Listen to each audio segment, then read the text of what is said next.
Aga tere siis tulemast Kodanikupäeva noortefoorumile. On suur rõõm tervitada teid täna siin Riigikogu konverentsi keskuses ning ka nendele, kes osalevad meiega veebis. Tõesti, väga tore, et tulite. Ja täna me arutame üheskoos sellist asja, nagu et kas väikeriigi diplomaatia saab lahendada globaalseid konflikte. Et see foorum pakub teile täna võimalust uurida seda väikeriikide diplomaatiat, selle arengut ja kuidas me saame seda mõjutada.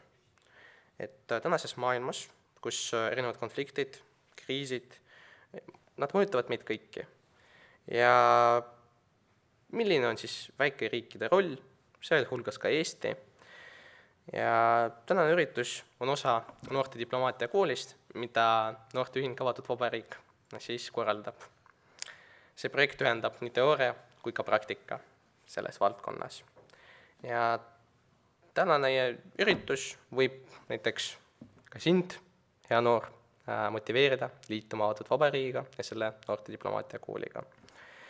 Ja täna teeme seda paneeldiskussiooni ja külalistest meil on siis täna doktorikraadiga Maria Jufereva-Skuratovski, kes on Riigikogu liige Reformierakonnast. Anti Poolamets kahjuks viimasel hetkel siis andis teada, et ei saa kahjuks osaleda. Väga kahju, et mis seal ikka, gripihooaeg ja nii edasi. Ja koos meiega on siis ka Raivo Vare, kes on välispoliitika ekspert, Eesti Välissuhete Nõukoja juhatuse liige. Aitäh teile kõigile ja alustame siis.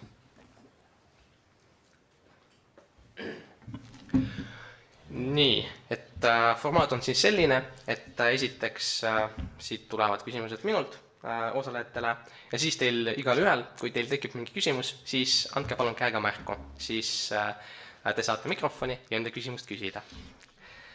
Aga ma siis liiguks küsimuste juurde ja küsin siis teilt mõlemat. Et kas väikeriikide diplomaatial on üldse mõju või ei ole? Jah, Maria. Mina alustaksin. Esiteks tänan kutsumast. Ma arvan, et väikesel riigil kindlasti on mõju ja on täiesti vale arvata, et kuna oleme väike riik, siis mis on meil mõju üldse globaalses maailmas? See ei vasta tõele. Sellepärast meie väikeses riigis elavad samad inimesed, sama targad, sama andekad nagu mingisuguses teises suures riigis. Ja selles mõttes igal juhul me oleme võrdsed. Sellepärast ei ole õige hinnata riigi ainult suuruse järgi. Ja need viimased aastad, ma isegi ütleksin, et need viimast 20 aastat, mis Eesti oli Euroopa Liidus, ta on näidanud kõigile, ta on tõestanud, et väikesel riigil on mõju. Väikesel riigil on palju võimekust selleks, et teha end kuuldavaks, et kõik arvestaksid sellega. Aga samas pean ma tunnistama, et näiteks suurtel riikidel, näiteks USA-l kindlasti on suuremaid võimalusi selleks, et mõjutada seda, mis maailmas toimub. Aga see, et väikesed riigid peavad olema väga aktiivsed, väga häälekad ja väga osavad välisdiplomaatias, selles mul üldse ei ole kahtlustki. Alustaks kaugemalt. Alustaks näidetest, mis ei pruugi alati olla seotud Eestiga. Kõik tunnevad Šveitsi. Šveits on väike riik. Traditsiooniliselt olnud selline läbirääkimiste ja kokkulepete tegemise platvorm või asukoht. Ja teine näide, mis on meile veel lähemal, on Soome, kui keegi ütleb, et Soome ei ole väikeriik, siis võtke teadmiseks, väikeriikide teooria järgi on Soome puhul tegu väikeriigiga, isegi siis, kui territoorium ei ole, kõige on nii-öelda väiksemapoolne keskmise riigi oma. Ehk siis Soome on pikka aega seda rolli täitnud, ta täidab mõneti seda edasi. Euroopa Liidu jaoks julgeolekuraporti äsja kirjutanud Soome president Sauli Niinistö, eks ole, ei ole juhuslikult sinna valitud. Tema oli see, kes 2018. aastal õpetas tollal esimest korda presidendiks saanud Trumpi, kuid enne kohtumist Putiniga, mis toimus muuseas Helsingis. Need valikud olidki muuseas kas Helsingi või Genf. Siis see on Šveits siis, eks ole, siis ta õpetas, et vaata, nüüd on niimoodi, et Trump küsis, et kuidas käituda Putiniga ja kuidas käituda venelastega läbirääkimistel. Ta ütles, et ega ei midagi keerulist, kui sa saad aru, kuidas asjad toimivad. See on muuseas tõestatud jutuajamine. Et käitu nagu kassakatega, kõik, mis halvasti lebab, virutatakse ära, sellepärast pea seda silmas. Ja tegelikult tundub humoorikas soovitus, aga tegelikult väga sisukas soovitus, sellepärast et see põhineb väga põhjalikul, pikaajalisel teadmisel konkreetse meie nii-öelda naaberriigi ajaloost, kultuurist ja kõigest muust. Ja see ongi väikeriikide üks nii-öelda positsioneerimise ja võimekuse, näiteks vahendaja rollis, aluseid. Nad peavad aru saama. Suured lubavad endale palju sellepärast, et nad on suured ja tihtipeale ka ei hooli väga palju detailidest. Aga väikesed peavad väga selgelt endale teadvustama, miks asjad on nii, kust kasvavad jalad ja kuidas on võimalikud stsenaariumid ja kuidas kõige paremini ja kasulikumalt seda lahendada, pakkudes omalt poolt välja lahendusi, ja sellepärast, et muidu see läbirääkimiste nii-öelda vedamine väga hästi õnnestu. Teine detail, mis seondub Eestiga, on küll väikestel riikidel roll. Kui keegi armastab rääkida sellest Nõukogude Liidu lagunemisest see kontekstis, et läks nagu loomulikul viisil ja iseenesest ja pärast seda veel räägitakse sellest, kuidas meil ka mitte midagi muud ei olnud, kui hoidsime kätes kinni ja laulsime kõva häälega, natukene tantsisime vahele, siis ausalt öeldes ärge palun seda uskuge, olles ise selle aja veel aktiivne tegelane, ütlen teile päris ausalt, et ikka see oli ropp töö.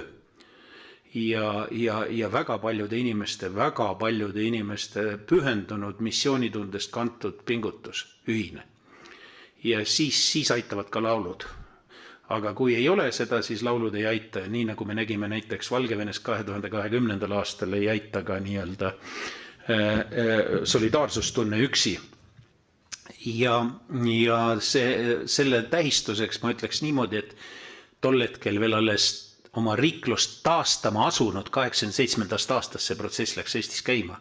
88. aasta nii-öelda imeprotsessi käivitamisega, mis hakkas tõsiselt tööle sellest ajast peale ja mis tegelikult lõi eeldused taasiseseisvumiseks ja esimeseks päris algetapiks, mis kestis praktiliselt 92. aasta põhiseaduse vastuvõtmiseni, sisuliselt majandusseadusandlus ja majandusasjade korraldamist isegi kauem, veel 90. alguses, siis selle ime nii-öelda rahvas käis koos, selleks olid inimesed, kes julgesid neid nii-öelda võõrustada, kes võtsid enda ülalpidamist nii edasi. Kuulbarsi 1 on see aadress, seal seisab üks kivi. Kui seda kivi avati, siis ma ütlesin, et selle kivi tähendus on väga suur, sest see on Nõukogude Liidu lagundamise alguse mälestuseks kivi pandud. Nii oligi. Väikesed nagu me olime, me lõime tegelikult trendi. Ja tavaliselt teile ka õpetatakse, et Berliini müür langes ja sametrevolutsioon algas, see kõik tuli pärast. Nii võib muidugi edasi kerida ja jõuda selleni, et näiteks Poola solidaarsus tegi tegelikult otsa lahti, aga põhimõtteliselt Nõukogude Liidu nii-öelda kiireneva lagunemise protsessis oli tegelikult Eestil eriline roll. Ja nüüd kolmandaks veel tuletame meelde, et kadunud president Lennart Meri, tal oli üks väga suur idee. Ta tahtis, ta püüdis isegi, ma ütleks, et nähes ette, et see vahepealne selline mesinädalate aeg ja ajaloo lõpp kaua ei kesta, siis ta kujutas ette, et väikeriigid peavad seljad kokku panema, see, mis Maria ütles tegelikult, et väikestel on vaja koostööd, on vaja omavahel nii-öelda olla võimelised seda jõuõlga kasvatama, siis tegelikult rahvusvahelist diplomaatilist, siis tema üritas Tallinnas kokku võtta väikeriikide tippnõupidamist, niisugune väikeriikide mini-üroo. Tal see ei õnnestunud, väga paljudel puhkudel põhjuseks olid ka puht sellised praktilised kaalutlused, et milleks meile seda vaja, et nüüd on ajalugu ju ära lõppenud ja kõik on niigi hästi ja mul on sellest hiirelt kahju, sellest oleks võinud kasu olla. Ja viimaks ma ütleks veel, et kui päris aus olla, siis väikeriikidel on veel üks väga suur väärtus. Nimelt rahvusvahelises poliitikas on üldiselt kaks koolkonda. Üks, mis vahepeal oli nagu juhtiv koolkond või kui nii mõttesuunda võib-olla üks õigem öelda, mitte koolkonda, kus valitses rahvusvaheline õigus.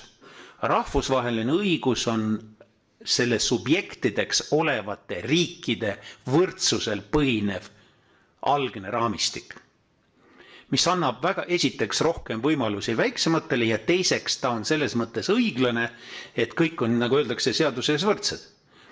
Ja teine suund, mis on uuesti praegu prevaleerima pääsenud ja mis tegelikult maailma kipub valitsema ja mul on väga kahju, noored, aga te peate selles maailmas täna elama, see on jõu positsioneerimisele või jõule põhinevale õigusele, kel jõudsel õigusprintsiibil toimivate suurriikide ajutiste, huvipõhiste, tihtipeale juhuslike kompromisside ja kokkulepete süsteem. Ja see on alati kahjulik väikeriikidele ja see on alati kahjulik inimestele. Nii on läbi ajaloo. Kes vähegi teist ajalugu teab väga hästi, et see on korduv muster, see on ennegi olnud ja alati lõppenud ühtemoodi, suure verega ja jumbede jamaga ja tavaliselt ka suurte majanduskriisidega.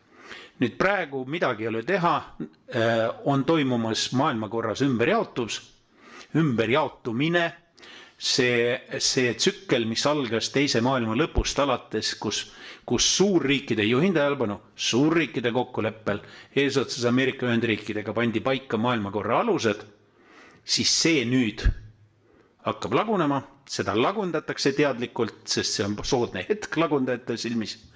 Ja selle eesotsas on Hiina kui suurriik, ärge laske ennast petta, näiteks COP29 kogu globaalse lõuna rahanõudmise taga tegelikult oli Hiina intriig. Te küllap varsti loete sellest, aga veel ei ole see väga palju kõlapinda leidnud. Kes ise on muuseas kõige suurem saaste kaugelt ja ka kumulatiivselt on tänase päeva seisuga ületanud saaste poolest Euroopa, kui keegi räägib vanadest võlgadest. Hiina on täna juba rohkem saastanud kumulatiivselt kui Euroopa läbi sajandite. Ja kohe jõuab Ameerikale järgi, kui nii edasi läheb. Ja sellegi poolest, eks ole, tema ajab oma asja. Ja teiseks muidugi on Venemaa, kes tegutseb kui Hiina jäälõhkuja selle maailmakorra lõhkumisel ja kellel on oma ambitsioonid ja soovib nii-öelda taastada oma 19. sajandi imperiaalse positsiooni replikat uuel ajal. Millele toetub, on ka teada, see on tema arusaam, tal pole, millel majandusel ei ole võimalik toetada, toormele ja relvadele. Ja see on nüüd tegelikult see, mis praegu toimub. Ja globaalne lõuna otsib oma positsiooni. India on tõusnud 3. majanduseks, eks ole. Kui te vaatate ükskõik milliseid projektsioone, mis tulevikku praegu ennustavad teie elu eal, kõik nii arenenud riigid kukuvad edetabelites peale Ameerika Ühendriikide igal pool tahapoole, elanikkond kasvab ikkagi ainult ja ainult globaalses lõunas, majandused kasvavad seal eelkõige ja see raskuskese nihkub sinna ja nad soovivad oma nii-öelda osakaalu kasvatada ja seda ka kinnistada ja see tähendab, et on turbulentne aeg ja nüüd tekibki vajadus uuesti nii-öelda katsuda otsi sõlmida. Suurtel on nii palju vastuolusid, et neil on seda väga raske endal teha, neil on tavaliselt vaja sinna kõrvale kedagi neutraalsemat, kes suudab pakkuda nii-öelda võimalikke stsenaariume ja lahendusi ja ühtlasi ka platvormi. Ja kui te vaatate ka Ukraina sõja puhul praegu, eks ole, arutletakse sellest, kus võiks läbi rääkida võimaliku sõja lõpetamist ja päevakorral on Viin, sest see on traditsiooniline koht, on Šveits, sest see on traditsiooniline koht ja tegelikult kõik teised variandid ei ole väga praegu kõlama jäänud. nii et see on tegelikkus praegu ja minu meelest see Maria paatos on selles mõttes õige, et väikeriigil on oma roll ja seda rolli tuleb kanda sellel põlvkonnal, kes siis seda väikeriiki veab ja valitseb. Ja see võimalus on ka teil. Jah, ja Marial oli kommentaar või küsimus, ma ei tea. Ja, Raivo rääkis nii palju ja nii tarku mõtteid, aga üritan natuke sekundeerida. Raivo on maininud Eesti esimese presidendi Lennart Meri ja ma lugesin umbes paar-kolm nädalat tagasi Lennart Meri raamatut Hõbevalge teekond, et ma siiralt soovitan kõikidele seda läbi lugeda, sellepärast seal on tema mälestused sellest, kuidas Eesti on saavutanud iseseisvuse ja ka valik tema kõnedest, kus ta ja nendes kõnedes ta tõepoolest suutis kehtestada mitte ainult iseenda rahvusvahelises maailmas platvormil, vaid ka Eestit. Ja lihtsalt see raamat ajas mind nutma päriselt. Lennart Meri kirjeldas, kui ta oli Helsingis ja sai teada, et mitte Euroopa Liit, Nõukogude Liit lagunes ja Lennart Meri ütles, et ma palun musta autot, ma palun Eesti lipu ja ma tahaks kirjutada kirju suurtele Euroopa riikidele ja USA-le ja kõikidele, et ega nad ei taha tunnustada Eesti iseseisvuse.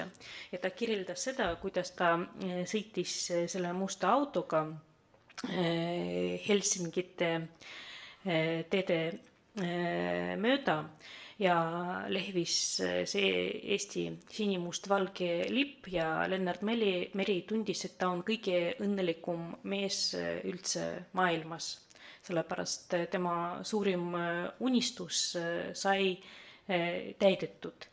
Ja mina teadvustasin, et mina olen enam-vähem päris noor inimene, minu vanem poeg, ta on 25 aastat vana ja meie kõik kuidagi ei teadvustanud endale, mida eestlastele, põliseestlastele tähendab see iseseisvus.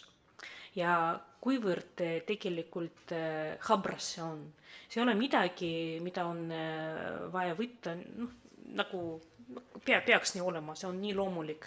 Et tänu selle raamatule ma teadvustasin, et see ei ole eriti loomulik. Et see on lihtsalt nii suur, nii võimas saavutus, mida me peame alati oma peas hoidma ja väärtustada seda ja tõepoolest kas või võidelda selle eest, et see püsiks.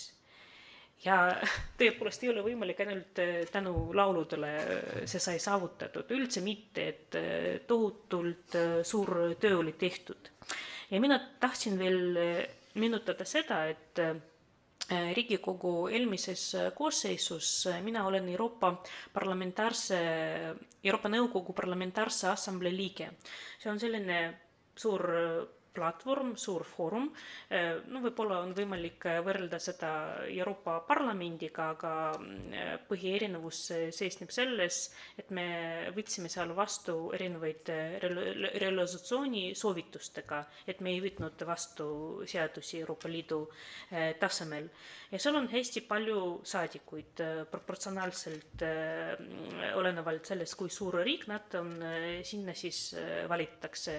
Eesti on esindatud 5 liikmega või 6, ma ei mäleta, sellepärast on ka asendusliikmed, aga 3 liikmega, kellel on hääleõigus olemas.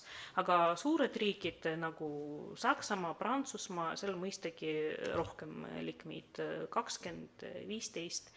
Ja ma mäletan, et kui ma alles alustasin oma tegevust seal, kuivõrd raske oli leida kontakte just suurte riikide esindajate poolt.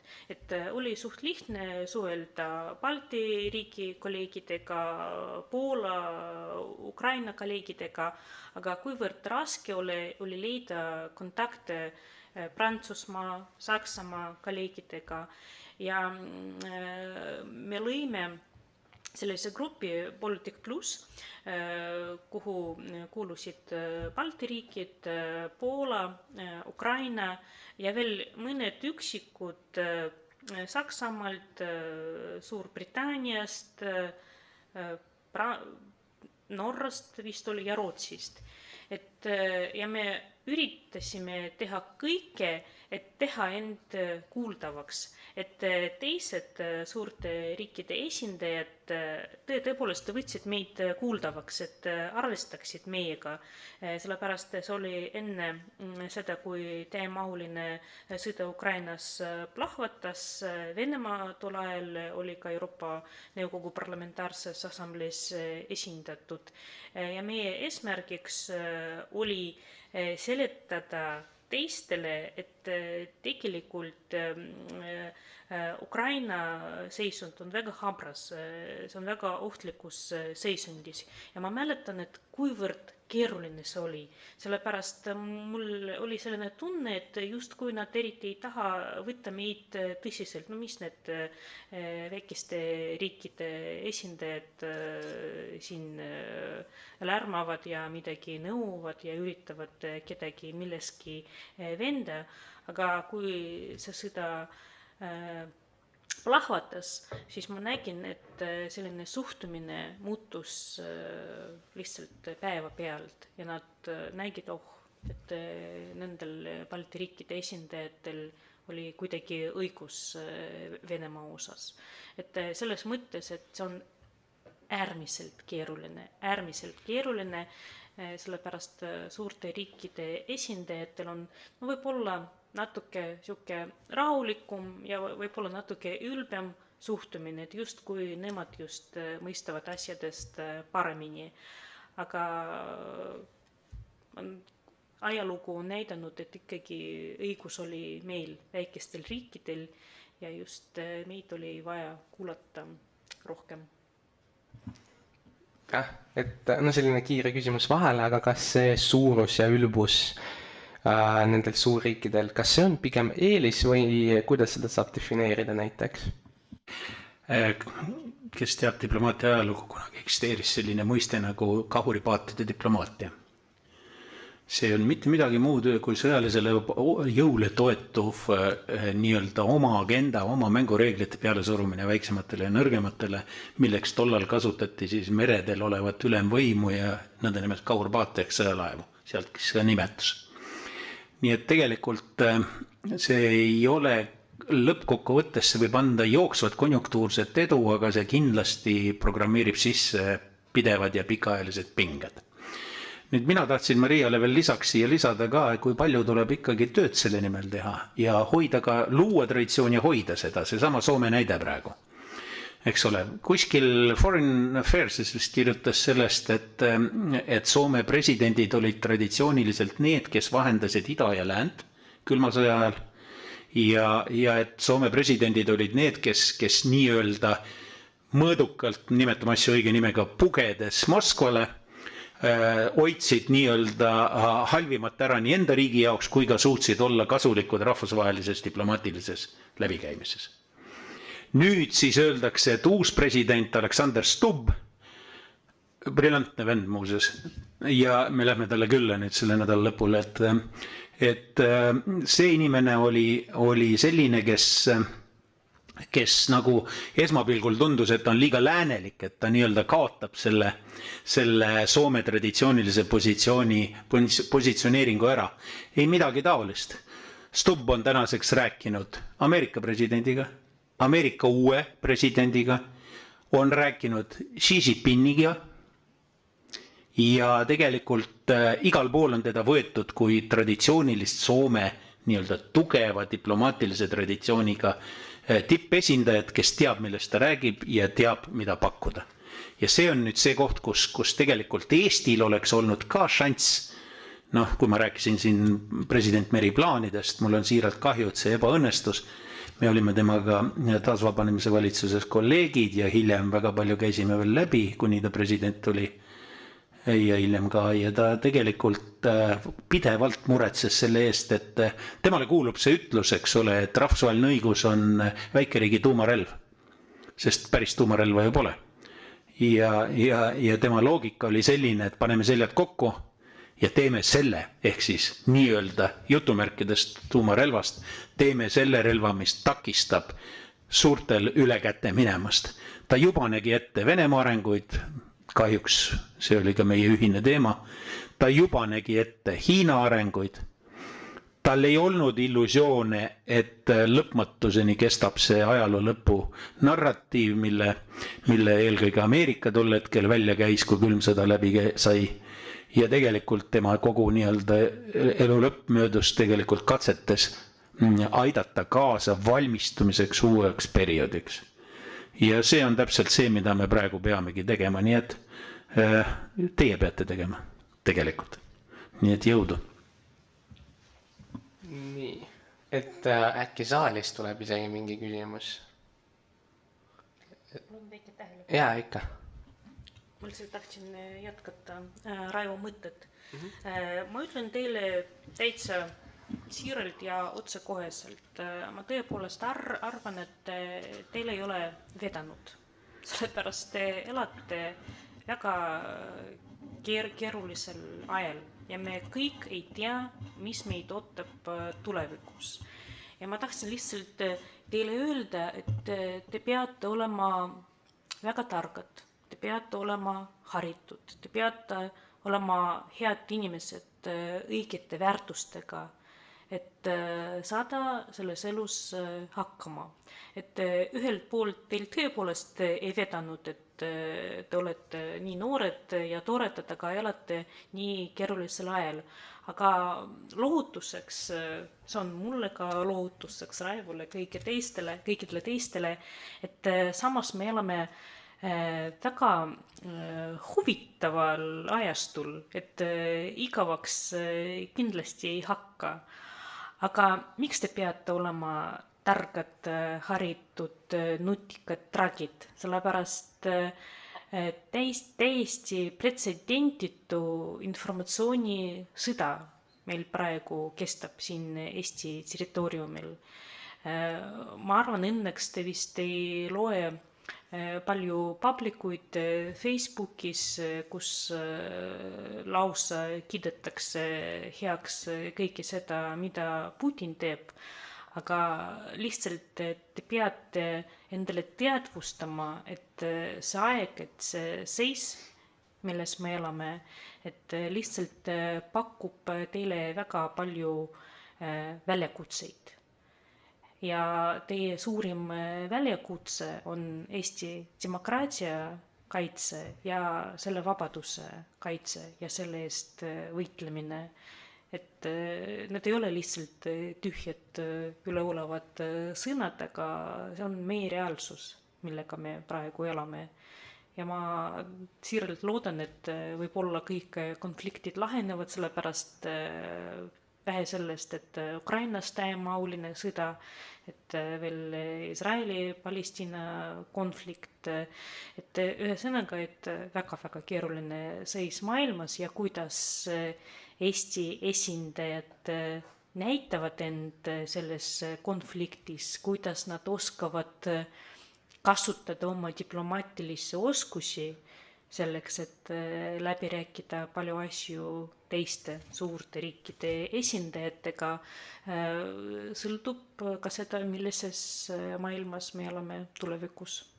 No see on see mõte, millega ma elan viimasel ajal, ma ei tea, kuidas teistel.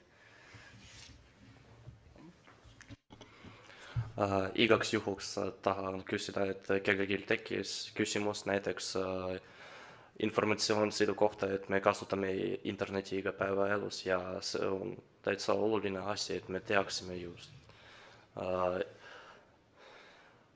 informatsiooni, mis on nagu õiglane.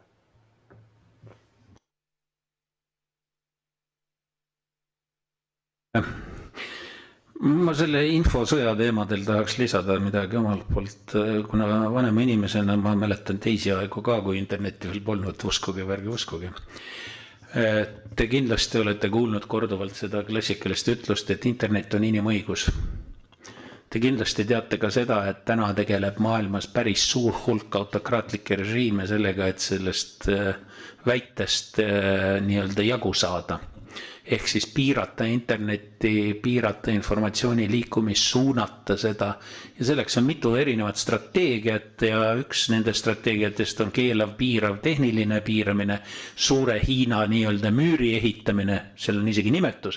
Hiinlased olid esimesed, kes hakkas suures mastaabis seda rakendama, sealt tekkis see Great Chinese Wall mõiste, mida siis venelased üritavad praegu korraldada oma maal ja mitmed teised samuti, Valgevene ja väga paljud teised, eks ole, Venezuela ja väga palju teisi. Aga nüüd teine pool asjast on, et teine strateegia on tegelikult informatsiooniga uputamine.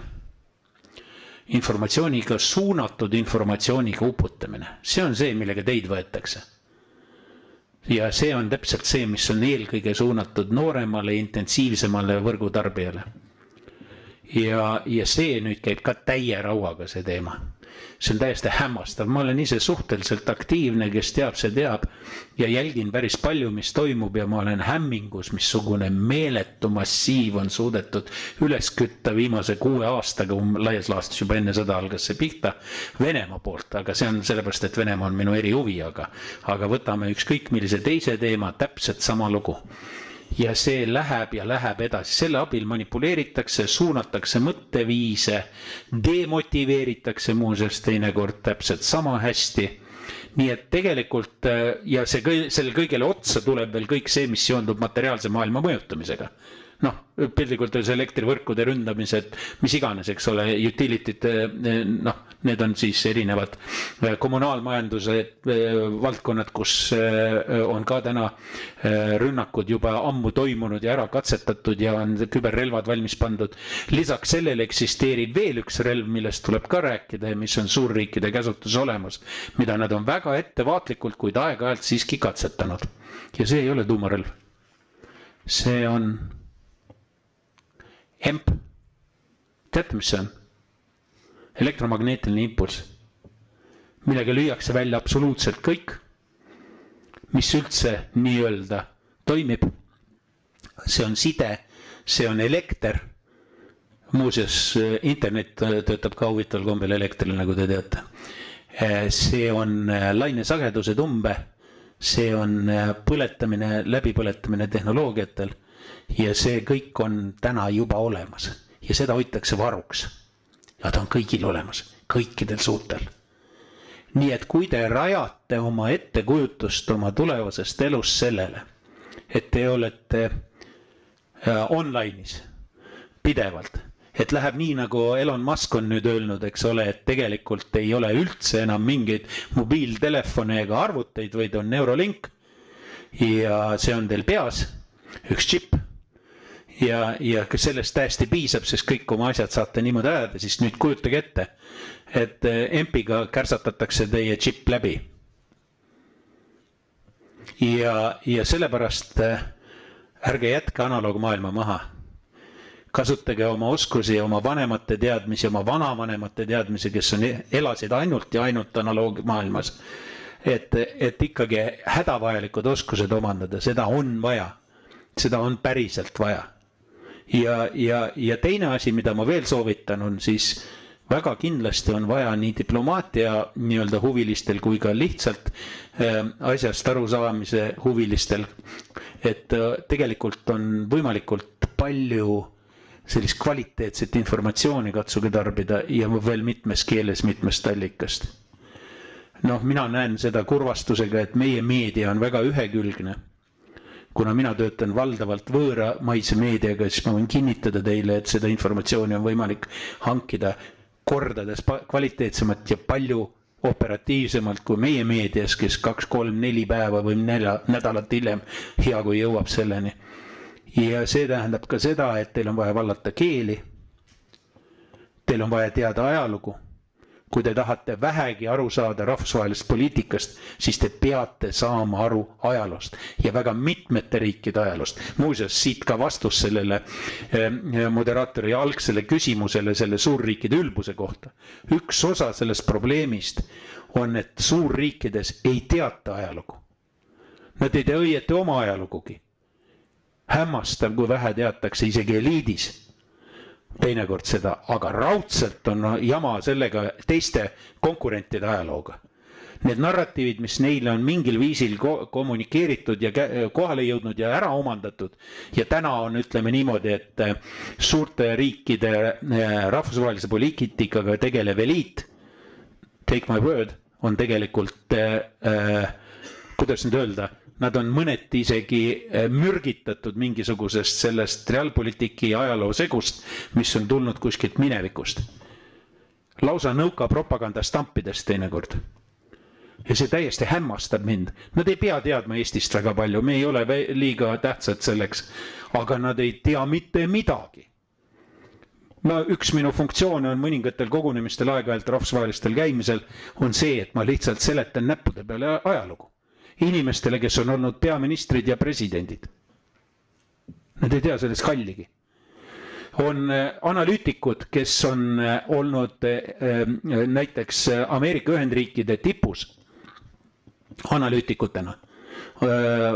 Tippanalüütikud, Rahvusvahelise Julgeolekunõukogu ja CIA ja teiste selliste väärikate organisatsioonide tipus. Täpselt niimoodi, et iga kolmas on selline, kes teab ainult oma kitsast valdkonda perfektselt, aga väga paljusid asju, mis sinna on viinud või miks põhjenduslikke seoseid ja nii edasi lihtsalt ei tea. Ehk siis sellise laia pilgu ja teadmiste põhise arusaamise endas arendamine ei ole õppimine klassikalises mõttes, see ei ole koolitükk, mida õppida ühe päeva jooksul. See on midagi, mida tuleb niimoodi kogu aeg tasapisi teha. Ja siis ta koguneb ja akumuleerub ja tekitab siis hoopis teise pilgu selguse, ma ütleks niimoodi. Ja see oli täpselt see, mida tegelikult meil on tänapäeva maailmas ka natuke vajaka, sest ühtepidi on informatsiooni uputus, selektsiooniga on probleem ja kõigega ei jõua tegeleda ja teistpidi on kogu aeg ju midagi operatiivselt vaja teha, sa lihtsalt ei jõua, ei viitsi, on targematki teha, nooremat peast tuleb rohkem pidu pidada, et see on nagu loomulik, et aeg kaob. Ja see tähendab seda, et mingil hetkel ei saa aru, miks see nii on. Nii et soovitan väga, et proovige niimoodi juba alustada vaikselt praegu. Sellega läheb aega, aga seda läheb meil vaja, teil kõigil läheb vaja. Mul on paar mõtet, ma lihtsalt saadan pärast poole Andreile linke. Eestis on välja töötatud väga head platvormid, mis aitavad arendada meediapädevust ja ära tunda erinevaid manipulatsioone, mida kasutavad siis meie vastu teised riigid, esiteks kindlasti Venemaa. Ja ma soovitan teile läbi lugeda, läbi vaadata, läbi kuulata neid materjale, sellepärast meie vaenlase eesmärgiks mitte ainult pakkuda mingisugune kindel narratiiv, mis erineb tegelikult meie siis ajaloost, aga tekitada segadust, tekitada umbusku valitsuse suhtes ja tekitada umbusku tavalise meedia suhtes. Et meie vaenlase eesmärgiks on tekitada sellist olukorda, kui inimene tunneb, et ta ei saa aru mitte millestki, ta ei tea, keda uskuda, ta ei usu valitsust ega Riigikogu ega ajakirjandust ja ta on täiesti segaduses ja kui inimene on segaduses, tema mõtted on sassis, on väga lihtne teda mõjutada ja kui mõni uudis või artikkel tekitab teis liiga tugevaid emotsioone, et lihtsalt ma saan umbes 100% kindlusega väita, et tegemist on manipulatsiooniga.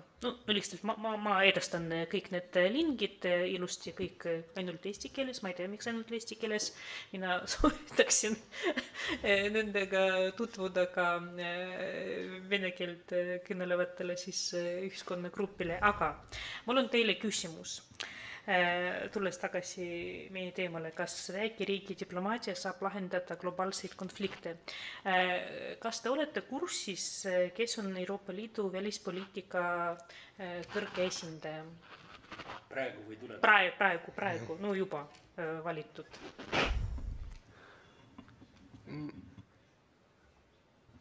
Julgemalt võite vastata. Ma arvan, et kindlasti tunnete sellest inimest.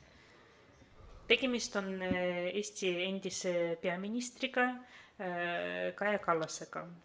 Ja tegelikult see on esimene kord Eesti ajaloos, kui meie esindaja on saavutanud nii kõrge ametikoha Euroopa Liidu struktuuris. Ja kindlasti see tähendab seda, et ta peab esindama kogu Euroopa Liidu, aga ma olen kindel, et päris palju tähelepanu saab olla pühendatud sellele, et kaitsta meie regiooni huvisid antud olukorras. Et lihtsalt teile teadmiseks, et Eesti esindaja on siis Euroopa Liidu kõrge välisesindaja. Jah, aitäh Maria selle küsimuse eest muidugi saalile, aga neid linke muidugi ma saadan ka teile edasi ja siin Raivol oli kommentaar. Tekkis teine praegu ka veel juurde, ütlen selle enne ära. Kas te teate, et uues Euroopa Komisjoni koosseisus on väga omapärane olukord üldse tekkinud väikeriikide esindajate ametitega? Kui nüüd vaadata, eks ole, sõda on alati käinud Euroopa Komisjonis ametite jaotamisel selle eest, et suurriikide, ehk siis Berliin, Pariis telje ja siis mõnede teiste Poola ja Hispaania ja nii edasi, praegugi Hispaania oli Kallase takistuseks mõnda aega ja nii edasi, aga see kõik on, see on nagu minevik. Praeguses uues koosseisus on ju kõik 3 Balti riiki väga tugevate portfellidega. Lisaks Kaja Kallasele on ju portfelliks ka Dombrovskisel, kes küll natukene alandati üldist ase nii-öelda komisjoni presidendi mõttes, aga ta on majanduse kaubanduse poole peal ja muuseas see on siis Läti endine peaminister. Ja Leedu endine peaminister Andris Kubilius on uue loodud seoses Ukraina sõjaga selle tõttu loodud portfelli. See on siis riigikaitse ja riigikaitsetööstus portfelli peal. Ja et see veel täiuslik oleks, siis ma tean, et soomlased ei salli, kui neile öeldakse, et nad on Balti riik, aga muuseas teate, et enne teist maailmasõda Soome oli Balti riikide hulka arvatud ametlikult.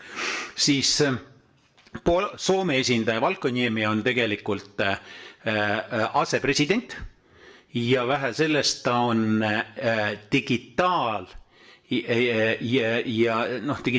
laiemas mõistes asjade peal ja lisaks sellele ka julgeolek, kaasa arvatud küberjulgeolek ja siis muud teemad. Ehk siis tegelikult võib öelda, et väikeriigid on ootamatult tugeva hüppe sooritanud. Sinna võib veel lisada Vahemere komissar Horvaat ja neid on veel, aga see väikeriikide nii-öelda invasioon on nüüd Euroopa Liidus kohale jõudnud ja see aeg, kus Euroopa Liidus olid nii-öelda vanad lääne suurriigid, põhilised juhtivad jõud, siis see on natukene hakanud teisenema.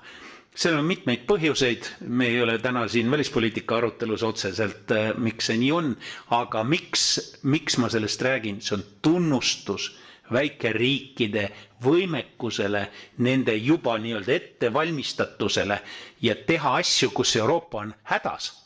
Euroopa on ju hädas tegelikult. Euroopa marginaliseerub globaalselt, ta kaotab konkurentsis ja nii edasi. Ja nüüd üritatakse nii-öelda edukamate ja väikeriigid on olnud edukad, kõik minu poolt nimetatud ja mitmed teised, et nad on suutnud näidata, et nad suudavad areneda ja suudavad suht kiiresti seda teha, siis nende nii-öelda esindatuse kaudu neid protsesse üritatakse mõjutada. Ja teine on mul teile ka küsimus. Ma usun, et need, kes on välispoliitika huvilised, on tähele pannud, et Venemaal eksisteerib vähemalt need, kes suudavad jälgida Vene diskursust, Vene sisemist diskursust, on tähele pannud, et seal eksisteerib mingisugune tõesti jabur nostalgia 19. sajandi keskpaiga järele. Meile tundub see täiesti jabur. No, meie rahvusliku ärkamise aeg küll, aga me ei nostalgitse selle pärast. Aga nemad nostalgitsevad. Miks? Nikolai esimese valitsemise lõpuaastad on nende jaoks kõige ideaalsem aeg. Ja tegelikult, kui jätta Krimmi sõda, häbiväärne Krimmi sõda vahele, mis samal ajal tekitas võimaluse reformideks Aleksander teise poolt, siis tegelikult see aeg on nagu paleus. Isegi Putin on öelnud, et vot oli vahva aeg, Venemaa otsustas koos Prantsusmaa ja Britanniaga kõiki asju Euroopas. Seda kutsutakse ajalookursus, nagu te teate, Venemaa oli Euroopa politseinik. Sandarm, kui täpne olla on see termin. Ja see on halvemat sorti politseinik. Ja miks Venemaa seda igatseb? Kas ainult sellepärast, et sai sandarm olla? Minu ja ammugi kõikide minu vis-a-viide suureks üllatuseks, kuigi see on pärit lääne allikast, Chatham House'i 2017. aasta raportist, on tegelikult Venemaal üks protsess veel olnud, millest nad tegelikult väga peavad lugu ja mis meile võib-olla teinekord tundub imelik. Nad on kaotanud territooriumi. Venemaa impeeriumi kõige suurema territooriumi hetk, 23,6 miljonit ruutkilometrit oli muuseas. Millal? 1866. Enne Alaska müüki. Ja sealt alates on matemaatiliselt, ja te olete koolis õppinud matemaatikat, teate, et see on statistiline loogika, mitte nii-öelda ajaloon loogika, aga statistiline loogika ütleb, et sellest ajast alates on Vene impeerium kaotanud iga aasta keskmiselt 43 018 ruutkilometrit. See on praktiliselt Eesti territooriumi suuruse ala. Iga aasta, statistiliselt. Loomulikult toimus see lainetena, loomulikult on seal palju ajaloolisi sündmusi taustu ja nii edasi. Ja nüüd nostalgitsetakse, sest see on midagi, mis neile on nii tähtis.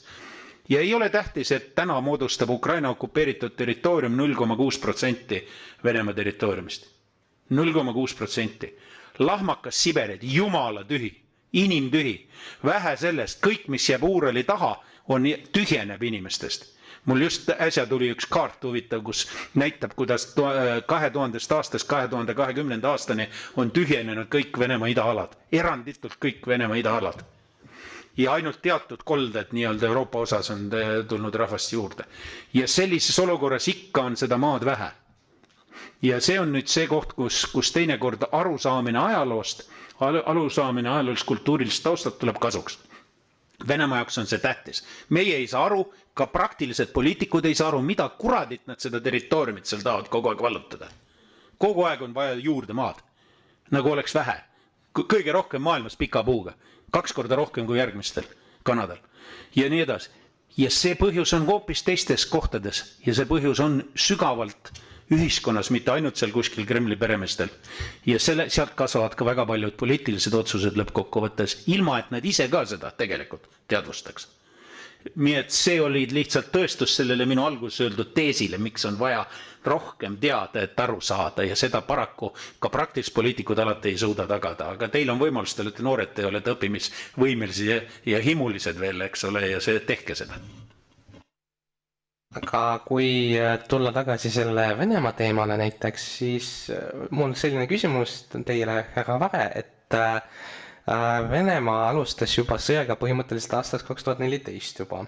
Et miks siis maailm ei ole nii reageerinud, nagu reageeris 2022 aastal? Venemaa pole kunagi katkestanud valmistumisi globaalseks sõjaks. Lihtsalt peate sellega arvestama. Kohe ma tulen selle konkreetse asja juurde tagasi, aga lihtsalt näide. Ma olen vestelnud Soome, mäletate Soome, neutraalne riik, finlandiseerumine, Vene sõber. Ma olen vestelnud kõikide, mitte kõikide, aga suure osa Soome tippsõjaväelastega, kes pärast erru minekut, kes on olnud vägede ülemjuhatajad, kindralstaabi ülemad, sõjaväeluure ülemad, eranditult kõikidel on üks ja sama jutt. Nemad on teadnud, mitte arvanud, mitte uskunud, nagu nüüd poliitikus on kombeks, täpselt ei tea, aga ma usun. Eks ole, põhjendus ei ole vaja. See aeg nemad on teadnud, esmaallikatest hankinud, ilmselt luure informatsiooni, mis teatas neile, et ükskõik millise sõjalise aktiviteedi korral Balti mere ruumis on Venemaal, tollal siis Nõukogude Liidul, kavas vallutada Soome lõunarannik ja Ahvenamaa. Ja nad valmistusid selleks. Ja sellepärast ka Soome, kui te olete tähele pannud, on nüüd väga hinnatud NATO liige, teine, ütleme, kolmas armee NATOs, teine, kolmas Euroopas, võtame niimoodi, kui Türgi välja jätame. Ja tegelikult väga professionaalne, hästi ettevalmist. Lisaks nad ei kunagi loobunud ka tsiviilsektoriga tegelemast, eks ole, kõik need varjendid ja värgid ja see tegelikult on nüüd näide selles, kuidas nii-öelda pikema perspektiivi ja tegeliku asja ette nägemise võime nii-öelda realiseerimine on poliitikas toonud dividende ja nüüd selgus, et see kõik ongi vajalik.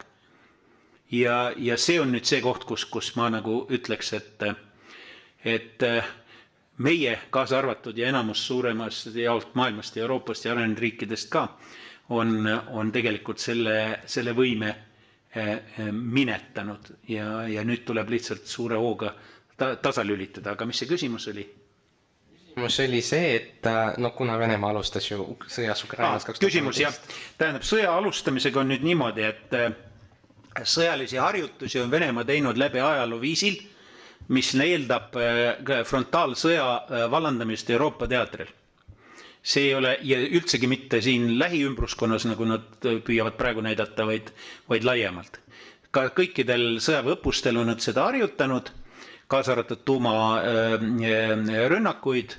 Rootslased näiteks ärkasid NATO jaoks 2013. aastal, kui Venemaa korraldas Zapad regulaar 4 aasta tagant toimuvate õppuste raames, korraldas tuumarünnaku imitatsiooni Stockholmile.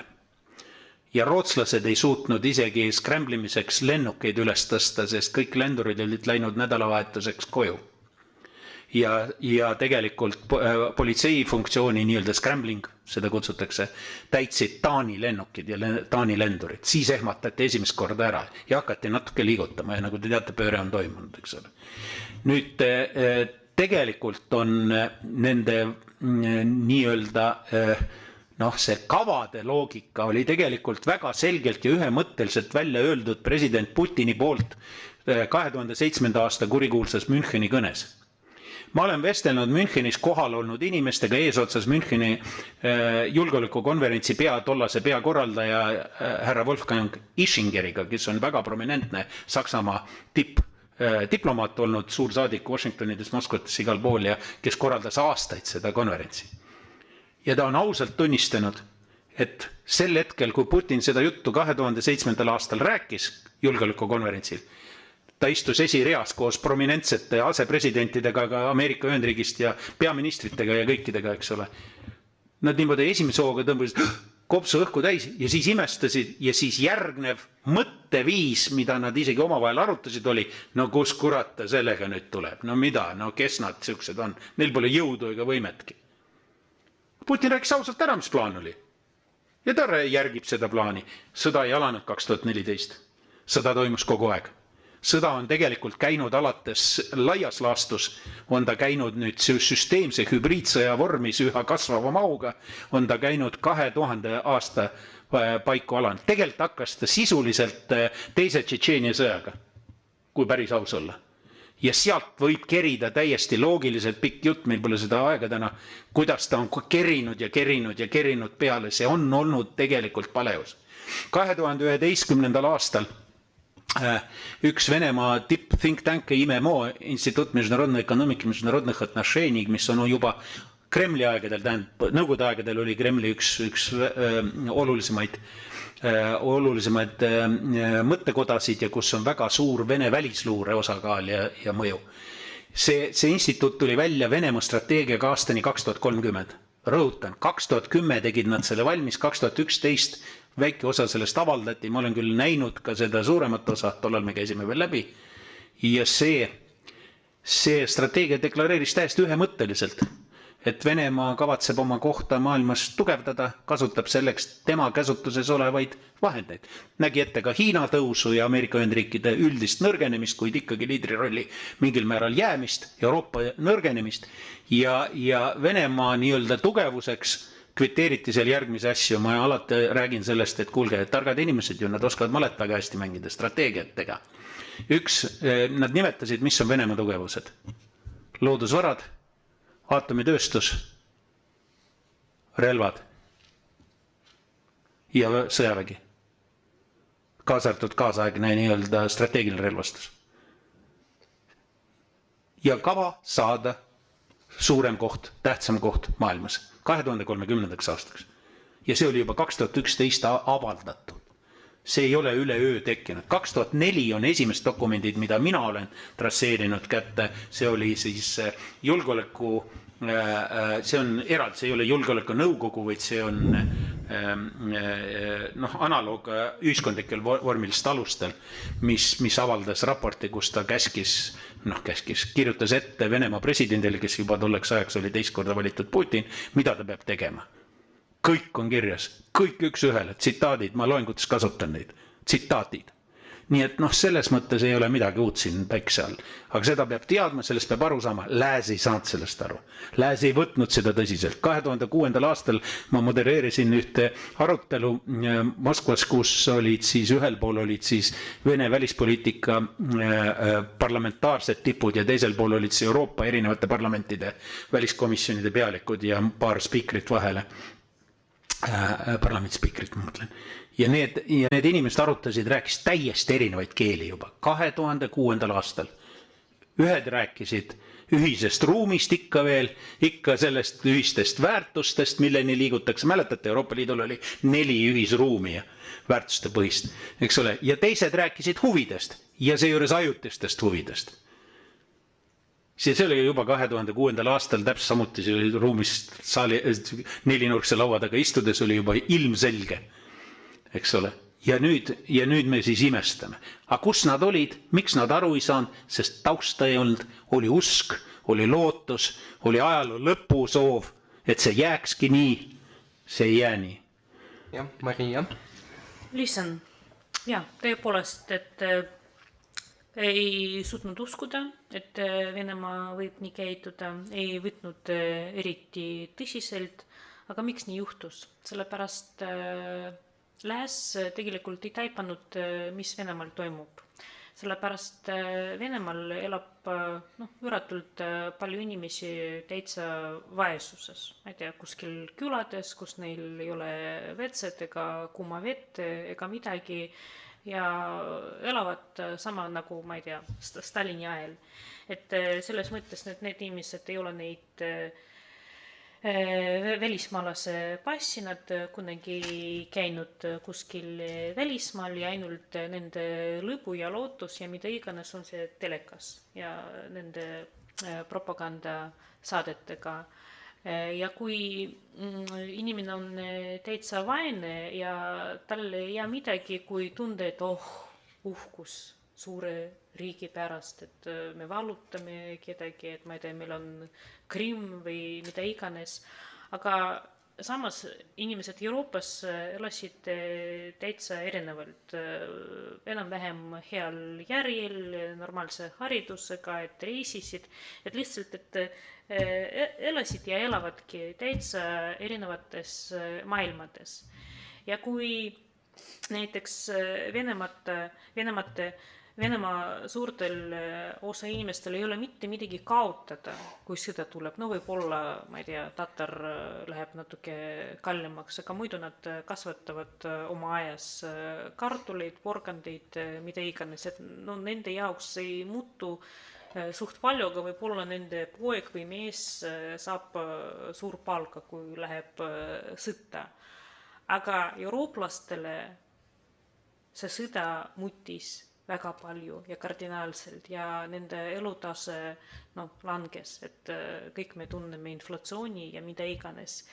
Ja selles mõttes, et need 2 erinevat maailma, mis mitte kunagi ei ühti kokku ja need, kes liberaalsemad, nad panid jooksu Venemaalt peale Krimmi või peale 24. veebruari, aga et see, et Lääs elas mingisuguses unenäos ja ei tahtnud uskuda, et Venemaa riskib oma rahvusvahelise imagoga, ma ei tea, et ta lihtsalt katkestab kõik need ärisidemeid, nad ei tahtnud seda uskuda, sellepärast nende jaoks see äri oli kõige suurem väärtus, aga mitte siis Venemaa jaoks. Ja Venemaa jaoks kõige tähtsam, et neid kardetaks ja austaks ja kui te kurat ei austa meid vabatahtlikult, siis me paneme teid meid austama, kas või vägisi. Et see on selline loogika. Ma olen venelane oma rahvusest, sellepärast ma mõistan nii eestlasi, sellepärast Eesti on minu kodumaa, ma olen siin sündinud, aga sama, need ajaloolised, ma ei tea, juured, et nad aitavad mind paremini aru saada, mis toimub vene laste peades ja see on täitsa õudus, ma ütlen teile, ja nad ei muutu mitte kunagi, sellepärast nii kaua, kui seal sellised vaesed inimesed, kellega on võimalik väga lihtsasti manipuleerida ja ma ei tea, venda neid, et toppida nende sisse mingisuguseid muinasjutud impeeriumist ja mida iganes, siis need inimesed toetavad oma tsaari. See on õudne, sellepärast psühholoogia on täiesti erinev, aga ma ei tea, õnneks või kahjuks, aga vähemalt praegu on lääs teadvustanud, mis riigiga tegemist on, mis inimestega tegemist on, aga teine küsimus, mida saab edasi teha, sellepärast isegi kui meil ei ole otseseid ärisuhteid Venemaaga, aga oli ju hiljuti artikkel, et Kasahstan, Usbekistan, Tadžikistan, kõik need sellised, hallid allad, et nende majandus lihtsalt kasvas märgatavalt. Et selge on see, et lihtsalt see äriteekonnad lihtsalt muutusid pikemaks ja lähevad mööda nende halli alla riike. Et mul midagi optimistlikku ma kahjuks ei oska teile öelda, aga vähemalt, et on vaja taipada, mis riigiga tegemist on ja mis inimestega. Nii, kas Raival on mingid kommentaare? Jah, vene keeles on üks väga populaarne väljend vene ühiskonnas tihti kasutatav. Никогда хорошо не жили, нечего и начинать. Pole kunagi hästi elanud, pole mõtet alustadagi. Ja see on väga võimas. Kui keegi arvab, et sellega ei arvestata, siis te sügavalt eksite. Kui Burns käis enne sõja algust käis Moskvas veenmas Kremlit, et ärge alustage sõda, siis sellele järgneb jube õudne jama sellega. Te ise kannatate, teile määratakse sanktsioonid, teie väliskaubandus lendab vastu taevast ja nii edasi. Teil on majanduslikud raskused. Siis talle vastas tollane kaitseminister Šoigu. Naš narod vas всех перетерпит. Meie rahvas kannatab teid kõiki üle. Ja kas te teate, minu suureks üllatuseks ma 2 päeva tagasi lugesin järjekordselt sama avaldust. Täpselt samasugust avaldust seekord enam mitte Šoigu suust, aga põhimõtteliselt ka Kremlist. Ja täpselt sama jutt. Ja sellega on arvestatud, selle peale mängitakse. See sama viis, kuidas praegu on lavastatud sõjapidamine, kuidas on tegelikult on loobutud totaalmobilisatsioonist, et mitte tekitada seda sõja nii-öelda fenomeni rahvasõja loogikas, vaid eelkõige on palgasõjavägi peab seda sõda, see on palgasõdurite sõda, kus juures Venemaal on 86 või 7 regiooni praegu, jah? Nendest 79 on dotatsiooniliselt. Need on need regioonid, kuhu tegelikult kust raha nii-öelda läheb välja ja siis tuleb Moskva kaudu tagasi sisse dotatsioonidena. Elavad kõik suhteliselt vaeselt. No ja siis nendes regioonides palgatase ei ole võrreldav nende suurlinnadega, millest me räägime, mis on maailma suurlinnad, eelkõige Peterburi ja just eriti Moskva. Sinna läheb kogu see rikkus, kontsentreerub kokku, sellepärast neid ei saa nii-öelda kasutada indikaatoritena. Provints elab jube vaeselt ja siis sinna selles provintsis, eks ole, järsku öeldakse inimestele, kes on aastaid elanud, peresid pidanud, peos suhu, 12 000 rubla kuus palka saanud. Ja nüüd öeldakse, mees, mine sõtta. Me maksame sulle 150 000 kohe peo peale. Ja kui sa surma saad, siis makstakse sinu perele 3 miljonit. Mõelge, mis ta mõtleb. Loomulikult pere õnnelik on. Palkaks 2000 euri kuus umbes. Jah, ütleme niimoodi, et minnakse ja hea meelega minnakse. Sest mitte kusagil pole siukest võimalust enne olnud, nad on aastakümneid virelenud. Ja kus juures pered ajavad. Mitte naised ei hoia tagasi, et kuule mees ära mine sõtta, vaid naised ajavad kaikaga sõjakomissariaati, et ta ennast kirja paneks ja lepingu sõlmiks. Sest kujutad ette, kui ta veel maha ka lüüakse, no siis saab joodikust lahti ja 3 miljonit veel peo peale. Et see on päris kole. Me ei mõista seda. Aga nad oskavad seda arvestada, seda ära kasutada ja paljusid asju niimoodi. Ja vot see on täpselt see, millest me väga palju veel ei mõista siin lääne pool vaadates. Nii et katsume hakkama saada.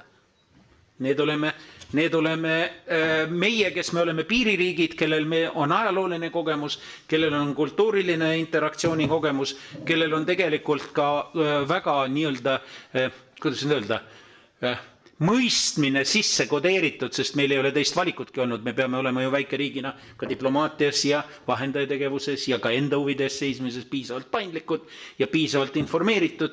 Meil on see sisse kodeeritud, me teame seda paremini. Ja kuni viimase ajani meid väga ei kuulatud, me olime russofoobid. Ma käisin väljamaal loenguid pidamas, ma olin russofoob. Kusjuures ma rääkisin täiesti erapooletut teksti, ma olen kaua Venemaal elanud ja ma kaugelt ei ole russofoob. Aga lihtsalt faktid, eks ole, ja nüüd järsku kutsutakse, tule, räägi, kuidas ikka on, miks nii. Nüüd siis hakkab see asi avanema, aga see kõik võtab veel aega ja see kaotatud aeg ettevalmistusteks tähendab, et on strateegiline eelis vastaspoolel. Tuleb seda ikkagi endale aru anda. Ukraina sõda lõpeb tõenäoliselt järgmise aasta sees, pakun, et mitte hiljem kui sügisel, aga võib-olla ka varem. See lõpeb Ukrainale teatud territoriaalsete ja poliitiliste kaotustega. Meeldib see meile või ei meeldi? Ei meeldi, ütlen kohe ära, ja see on vale, aga see sobib väga paljudele rahvusvahelistele subjektidele. Ja see tähendab ainult ühte, see tähendab seda, et tegelikult see on hingetõmbepaus, see on Korea lahendus. Te ju teate loodetavasti, et Koreas on küll olemas piir ja on 2 riiki, aga Koreas ei ole rahu. Leping, mille alusel see kõik on teostatud, on 1953. aasta Panjumjongi vaherahu. Punkt. Ma olen ise mõlemal pool piiri käinud, ma võin rääkida sellest lugusid. Et see on nüüd tegelikult miski, mis nüüd ähvardab praegu ka Ukraina-Venemaa suhete süsteemi. Ega Venemaa ei jäta. Selle kohta on öelnud rahvusvahelise poliitika klassik Zbigniew Brzezinski 1997. aastal, et Venemaa ei saa olla impeerium, kui ta ei valitse Ukrainat. Ehk ilma Ukrainata ei ole Venemaa impeerium. Sellepärast, ja kusjuures venelased ise usuvad seda täiesti siiralt. Olles väga palju suhelnud nende poliitika inimestega, võin kinnitada, et nad nii usuvadki. Brzezinskil oli õigus, muidu ta on vaenlane ja vana siga, aga vaata selles asjas oli tal õigus. Ukraina tuleb võtta ära. Sest muidu me ei saa olla suured. Ja see velitšie, see suursugusus, see grandöör põhinebki sellel, millel Maria ütles. See on jõul, mitte veenmisel, mitte kasulikkusel, vaid jõul, ähvardusel jõuga.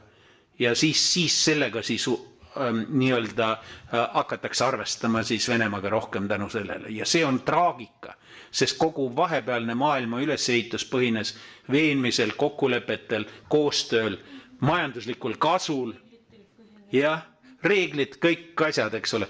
Aga see kontsept, mis on venelastel, ei saa ju sinna sobituda, kui nad sellest ei loobu ja nad ei ole sellest loobunud. Veel lisan, et inimväärtus Venemaal on, ma ei tea, mulle tundub nullilähedane ja neil on selline väljend, naised, kes sünnitavad veel rohkem, aga meil Euroopas on täitsa teistsugune, et iga inimene on väärtus ja me oleme harjunud sellega ja me ei saa isegi oma peades ette kujutada, kuidas võiks teisiti olla, et üks isik ei ole mingisugune väärtus, aga Venemaal kahjuks selline suhtumine inimestesse täiesti eksisteerib siiamaani. Ja see on suur traagika, mida ei ole võimalik kuidagi ära muuta. Sellepärast peale stalinismi nad ei läbinud sellise sümboolset puhastamist.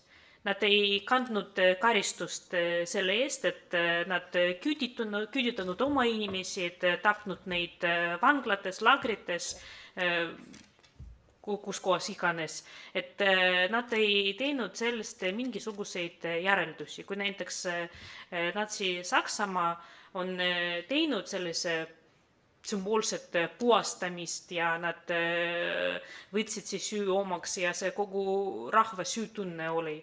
siis Venemaal mitte mingit sellist asja ei olnud oma rahva suhtes isegi, kes oli tapetud ja piinatud ja mida iganes. No ma lisaks omalt poolt, et nii nagu Maria ütles, et kahjutundega tuleb nentida, et te peate leppima sellega, et me elame rahutus naabruses ja veel pikalt. Äsja tuli välja case on selle institutsiooni nimi, see on tegelikult Vene opositsiooniliste ökonomistide tehtud selline mõttekoda, mis avaldas raporti, mis räägib Venemaa majanduse perspektiividest. Nemad ütlevad, et lõpmatuseni kesta ei saa, aga lähimad 3-5 aastat veel täitsa võib tiksuda rahulikult edasi. Mida see tähendab? Ambitsioonid ei kao, võimekus küll vaikselt kuivab kokku, aga see ei kao ja ta toetab seda ambitsiooni. Järelikult me peame arvestama pikemaajalise, ja nad otse ütlevad seda seal ka välja, pikemaajalise vastasseisuga, mis tähendab seda, et meil kui piiririigil on selle võrra keerulisem natukene elada. Aga katsume seljad kokku panna ja hoida nii-öelda vähemalt alerdiseisundit ja ettevalmistusseisundit paremini, kui siiani on see õnnestunud. Nii et kui te mõtlete selle peale, et kui palju nüüd hakkab täiendavalt ja läheb juba tegelikult täiendavat ressurssi selle tõttu kaduma, mis võiks minna kuhugi mujale, haridusse, sotsiaalvaldkonda, siis see on paratamatus. Sellepärast, et sellest kõigest ei ole mitte halligi kasu, kui me ei suuda ennast kaitsta. Esimese 8 kuuga Ukraina sõjas 22. aastal tekitati põlengute, plahvatuste ja kõige muuga, mis on materiaalset laadi mõju sõjategevuse tõttu. Tekitati rohkem rohepöörde jaoks olulist emissiooni kui terve Euroopa Liidu kokkuhoiu aastane programm 8 kuuga. Sõda ei hooli sellest ilusast tulevikust. Ja sellepärast first things first, mis on esimene. Ehk siis me peame arvestama sellega, et me peame olema kaitsevõimelised ja siis alles saame kõige teisega tegeleda enda vajaduste eesmärkide kohaselt. Ja see tekitab frustratsiooni, teil ei ole seda vaja, kellelgi ei ole seda vaja, aga ei ole ka valikut. Nii, ma julgustaks ka osalejaid mingit küsimusi esitama, et äkki tekkis mingi põletav teema.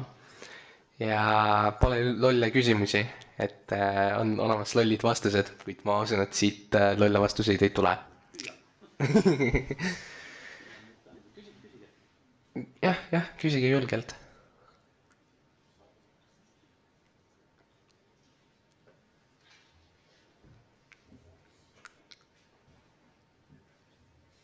No, näe, sealt. Lõpuks ometi. Tere. Nii, okay. Te rääkisite, et Koreas on see konflikt üle läbi saanud. Kas on võimalus, et nad lähevad jälle aktiivsesse sõjapidamisse? Jah, on küll. On juhtunud midagi väga traagilist. Välispoliitika huvilised teavad, et tegelikult Põhja-Korea riigiõpetuse alussambaks on Juche õpetus. Ma hääldan seda nendepäraselt. See on siis segu primitiivkommunismist ja natsionalismist, täpselt selles kontekstis. Ja selle sümboliks on, et Koread peavad ühinema. Ja oli ühinemisministeerium. Üks kõige suuremaid vaatamisväärsusi, mida mind ka sunniti vaatama, oli ühinemise monument. Kõik need programmid, mis seal DMZ ehk siis demilitariseeritud tsooni ülesed olid seal Kaosangis ja mujal, need kõik olid tegelikult lähtusid sellest ideoloogiast, et varem või hiljem Koread ühinevad. Ja mis kõige hämmastavam on, mida tegelikult isegi välispoliitika huvilised ei tea, kes ei ole sellega tegelenud spetsiaalselt, 1991. aastal tuli vana Kim, vanaisa Kim, mitte isa ega poeg tänane pealik, vaid vanaisa, Esma Kim, dünastia rajaja, tuli tegelikult välja vormeliga, mille nimi oli 1 Korea, 1 rahvas, 2 valitsust. Kas pole tuttav nendele, kes Hiinast midagi teavad?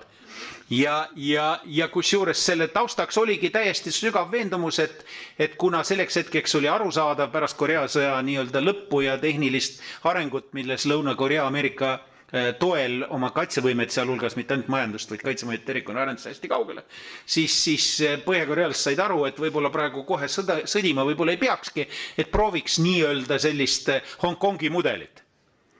Ja muidugi natukene modifitseeritud, et neil oleks täiesti autonoomne valitsus ja nii edasi, aga no ikkagi üks riik, eks ole, ja see oli see sümbol.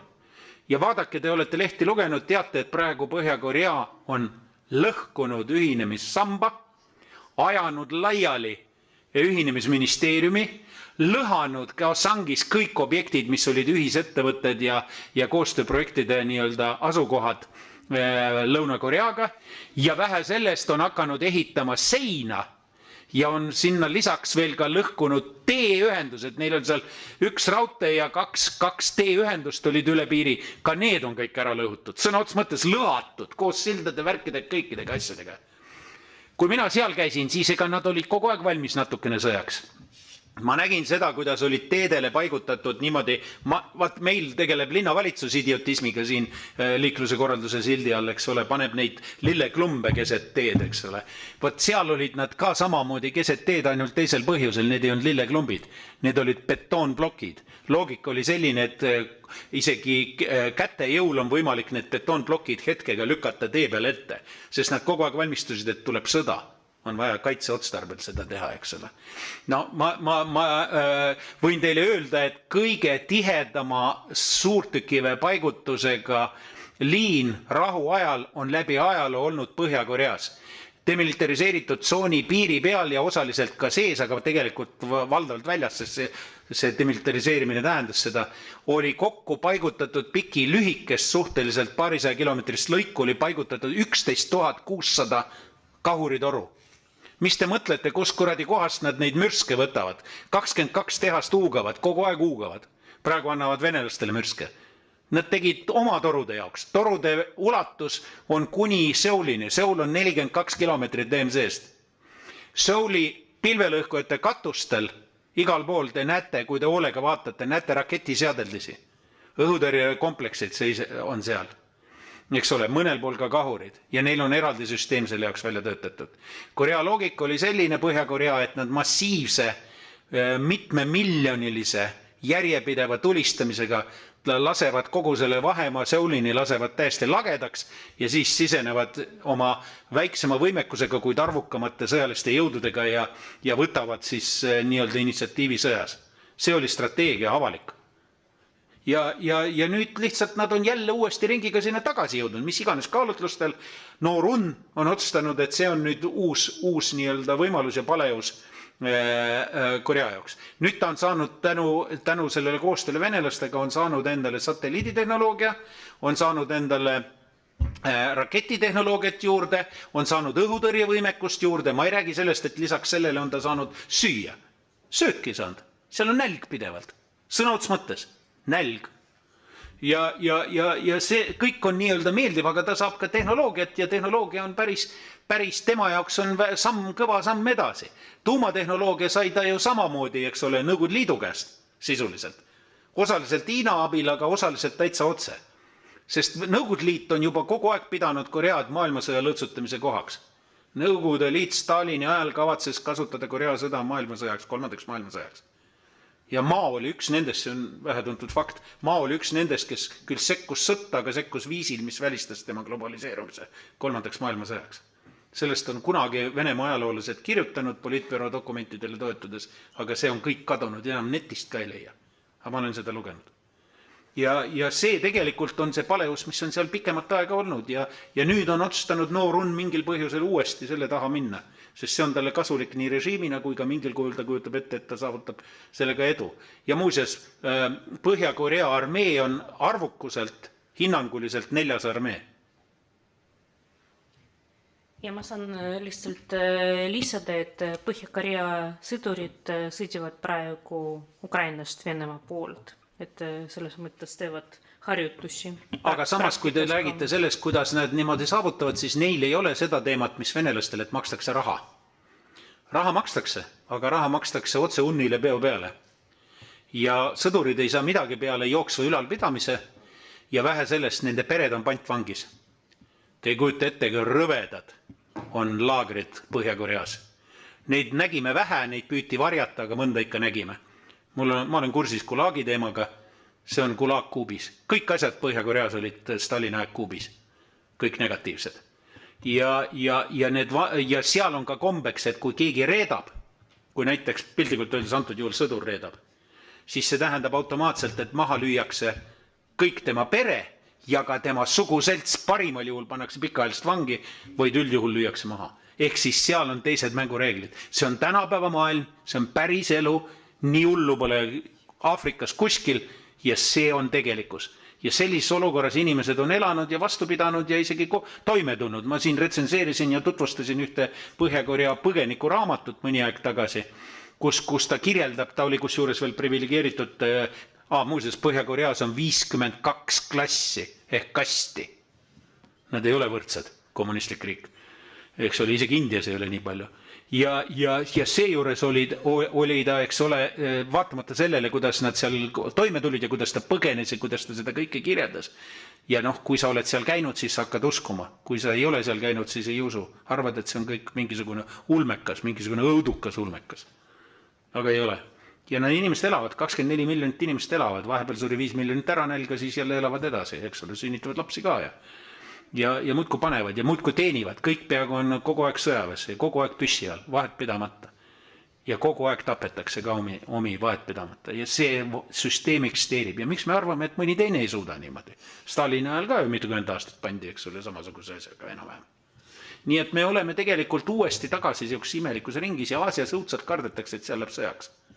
Väga kardetakse, et läheb just nimelt Korea nii-öelda algatab Põhja-Korea, Kuri-Korea, nagu ma teda kutsun, Kuri-Korea algatab sõja ja siis, kuidas siis reageerida, mida teha ja kuidas see asjad edasi lähevad ja ilmselt seda tajudes üritab nüüd siis oma positsiooni rahvusvahelises see neil olulist parandada ja selleks kasutab risti vastupidiseid traditsioonilistele vahendid. Kahjuks. Head sealt ei tule. Maailmas on kokku 56 sõjalise iseloomuga konflikti. 56. Me räägime ja loeme Ukraina sõjast, Lähisõjast, Lähis-Idast ja Koreast. Natukene kaudselt pisut näpime aeg-ajalt. Ladakhis on, eks ole, labidatega peksavad 11 surnuks indud ja hiinlased ja siis me natukene, see on seal üleval Himalayas, seal ei saa tulistada, seal õhkni jõre ja laviinide üngala poole, eks ole, labidatega pekstakse teravaks ihututega. Ja siis on veel nibin-näbin siin-seal, eks ole, aeg-ajalt kuskilt tuleb ka veel mingid infokildusid. Aga kokku on 56 ära loetletud ja kui te kujutate ette, et see nüüd läheb üle öö mööda, siis mul on teile kurb uudis.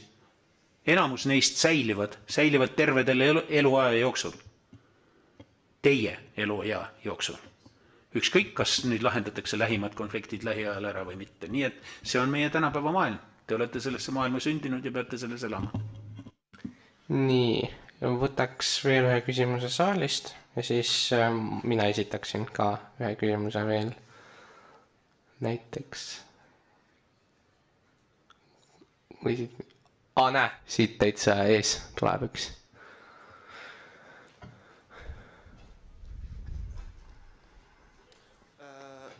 Tere, ma olin huvitatud küsida, et nagu missugused efektid arvata on nagu Eestile tulemas peale, ütleme, kui Ukraina kaotab sõja? Jah, see on väga keeruline küsimus. Nagu vastas Raivo, ma loodan, et niigi toimubki, et sõda lõpeb järgmisel aastal ja sellega, et Ukraina kaotab osa territooriumitest. Ja mina näiteks rääkisin mõnede ukrainlastega ja nad tegelikult olid elevil, kui Trump tuli võimule USA-s ja nad ütlesid, me oleme ise nõus lõpetada sõda ja las Venemaa võtab endale teatud territooriume. Ja vaatamata sellele, et mulle selle väga ei meeldi, mina ei tahaks seda. Aga samas ma täiesti mõistan, kes ma olen. Ma olen siin Eesti kodanik, ma ei osale lahingutes, ma ei kaota oma pereliikmeid. Et ikkagi see on ukrainlastele otsustada, millistel tingimustel nad soovivad või sunnitud sõda lõpetama.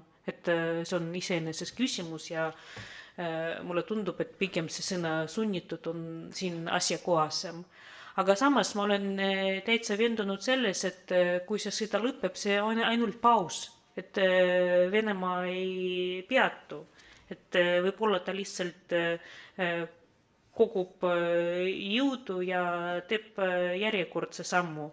Ma lihtsalt ei kujuta ette juhul, kui kogu riik ei teadvusta oma kurjategusid, ei tunnista neid avalikult, siis kuidagi tema käitumismuster ja psühholoogia muutub. No mis pärast? Et selles mõttes vaikselt need stsenaariumid juba läbi arutatakse erinevatel platvormidel, keegi ei julge võib-olla avalikult seda öelda ja seda enam, mida me peame võiduks, Ukraina võiduks või Venemaa võiduks, sellepärast ma saan oletada, et ükskõik kuidas sõna lõpeb, Venemaa välja kulutab oma võidu, ütleb, et teatud eesmärgid on saavutatud, see on denatsifikatsioon ja demilitarisatsioon on saavutatud, aga samas mida see tähendab Ukraina jaoks, võit või kaotus? Et ma arvan, sellele küsimusele ei ole lihtsalt vastust, aga lihtsalt ma arvan, et kui lõpeb, siis tegemist on ainult pausiga, millele järgneb teine konflikt ja teised lahingud. See on minu sellised pessimistlikud oletused. Mina ei ole sõja ekspert, aga mina lihtsalt tean, mida venelased mõtlevad, tunnevad ja mis valitseb nende peades. Ma lisaks omalt poolt 2 asja. Esiteks Ukraina jaoks praegu, mis käiku on läinud, väga suure tõenäosusega eksperdid ja rohkem seda ka räägivad, on Gruusia, Georgia stsenaarium. See on siis sõda. Sõda lõpeb territoriaalsete kaotustega ja mingisuguste nii-öelda lubadustega ja kokkulepetega, mis iganes nad on ja oma tähtsust. Ja siis kuni tosinkonna aastaga sakutatakse võimule omad jobed. Ja siis võetakse see riik juba nii-öelda proksiriigina üle lihtsalt. See on nüüd see koht, mis tegelikult praegu tundub olevat Ukrainaga seoses. Nüüd lisaks sellele on Venemaa sihikul on veel selgelt on tagasi kerida Armeenia. Seal on väga, meil ei ole lihtsalt aega täna, see on jube põnev, mis sealt taga Kaukast toimub, aga see on teine teema. Ja siis Moldova ja siis Põhja-Kasahstan. See on praegu seis. Lõunapoolset Kesk-Aasiat ei vaja. Seal on omad probleemid, miks see nii on. Ja see võtab aega 10. lõpuni umbes. Nüüd meie jaoks see tähendab 2 asja. Esiteks me oleme rinderiik jätkuvalt, sest vastasseis jätkub ühel või teisel viisil. Meid pidevalt ähvardatakse, pidevalt trikitatakse mingite hübriidrünnakutega siin, aga põhimõtteliselt me nagu elame siin veel piiririigina ja saame hakkama, kui me enda eest ikka ise hoolitseme koos liitlastega. Aga teine pool asjast on see, et me majanduslikult väga suure tõenäosusega enam ei taasta seda majanduslikku läbikäimist Venemaaga, mis meil kunagi on olnud, mis tähendab seda, et tegelikult meie nii-öelda senine majandusmudel, mis ikkagi arvestas üksjagu siin Venemaa nii-öelda suunaga, see lihtsalt peab ümber orienteeruma ja see läheb vaevaliselt. Praegu me näeme seda, et see läheb väga vaevaliselt, kui hästi see õnnestub ja kuidas ja kui kaua aega võtab ja mis juhtub ja nii edasi. Sellel foonil on vaja ka väga palju sellist lõunapoolset kommunikatsiooni, lõuna poole suunatud infrastruktuuri seal hulgas. Ja muidugi see tähendab ka seda, et me peame leidma uued nišid, mis olid ühel või teisel viisil seotud meie tänases majandusmudelis Vene toormega. Võt sellest nagu vähe räägitakse. Mina olen seda eraldi uurinud ja siin pean loengut sel teemal. Tegelikult me nagu alahindasime, kui palju ikkagi Venemaaga, isegi mitte ei olnud küsimus Venemaaga kaubanduses seoses ekspordi-impordiga, nii-öelda kõrgema töötlusastmega toodangute osas, vaid pigem oli küsimus toormes. Väga palju oli Venemaaga seotud odavamat tooret, mida meil tootjad ja kauplejad kasutasid. Ja see ei ole transiidi küsimus, see on just nimelt tootmise küsimus ka. Ja see nüüd kukkus järsult ära ja nüüd me imestasime, et oi, mis nüüd juhtus. Juhtus väga lihtne asi. Vahepeal, kui oli odavam toore, odavam energia, odavam muuseas oli ka raha veel õnneks, siis need kõik asjad on ära kadunud. Korraga kadusid meil ära. ja palgad, mis olid meil madalamad, on ka juba jõudnud järele Euroopa keskmisele. Me oleme täna kallis riik. Ja meil ei ole ühtegi 4 põhisisendist, mis meie senisele majandusmudelile aitasid kaasa ja osa neist olid seotud ka Venemaaga, eelkõige toormega seoses just. Toore kukkus ära, nüüd me peame ostma seda tooret kus kohas, muuseas Ukraina toore ka osales kukkus ära, jällegi sõja tõttu kahjuks. Näiteks metalli poole peal, kes teab. Ja tulemuseks oli see, et me peame nüüd seda tooret ostma kus kohast, Austriast. Ja hinnad on seal laes. Maailma parimad, ma olen endine raudteelane, maailma parimad raudteerööpad tehakse Austrias. Take my word, eks ole, mitte Šveitsis, mitte Saksamaal, Austrias. Aga nende hind on, eks ole, 32% pluss järgmistega. Ja loomulikult see tähendab seda, et kui sa tahad majanduslikult edukas olla, Eesti tahab olla majanduslikult edukas, siis ta peab nüüd leidma uued nišid, sest see mudel, kus need komponendid, mida ma loetlesin, enam ei toimi, ei võimalda konkurentsivõimelisest niimoodi olla nagu seni, eks ole, see võtab aega. See läheb 10. lõpuni aega, nii et me oleme ülemineku etapis praegu. Õppige asju, mis on uued asjad. Ja ma arvan, et sellisel põneval noodil, et õppige uusi asju, me võiksime ka täna lõpetada. Et suured tänud Maria, suured tänud Raivo, et te saite tulla ja aitäh teile kõigile osalemast. Kõik head!